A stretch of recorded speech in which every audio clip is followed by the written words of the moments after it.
Alaw, dili mga kids. Arita mga kids, dili kids. Mag-practice ta aning lumiro kids. Kay hapit mo ting exam nyo kids. Ha? Arita sa 88 times 4. 88 times 4 mga kids. 8 times 4, 32. Kali 3 ta. Kali 3. Na 8 times 4, 32 gyapon. Nya. Plus 3, 3.5. Ato pa 3.52 mga kids. 3.52. No. Pero kaya niyo mo count og 88.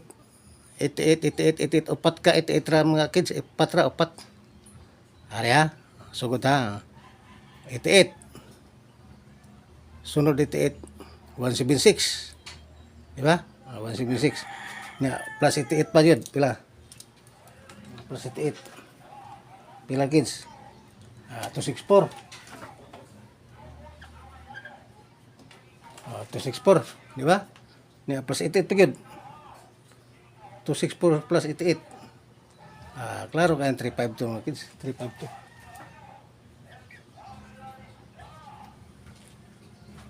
Diba? Ana lang kung kaya niya sa count by 88. Upat ra 88. 88, 176, 264, 352. Diba? Pero diri okay ra sa gyapon diri. Okay, kini. Arita sa kuan, arita sa kanang gitawag og suka tuwa. Makasugat ni mga kids, no? Kanang mga high school dia, kanang mga college dia. Ganahan mo tan-awan na mo gamay guide ba, di ba? Arita ha. Arita sa 9. Gitawag to opposite 9. Baliktad na tuwad. Okay kids. May nang tuwad gamay kay makaibaw mo matuwad na og magatubang balitok mao gyapon siya. Suka gyapon tuwa. Arita kisa. Arita sa 9. 9 squared. Squared ha. 9 squared. Plus 15 squared equals pila? 306, no? 306. Karon, mo square root ta. Square root of 306. Pila? Dara mga kids. 17.5. Square root of 306. Ang resulta na mga kids 17.5. Sa ito pa, arita sa opposite nga 9, adjacent nga 15, hypotenuse o sukat aga ng diagonal, 17.5. Di ba?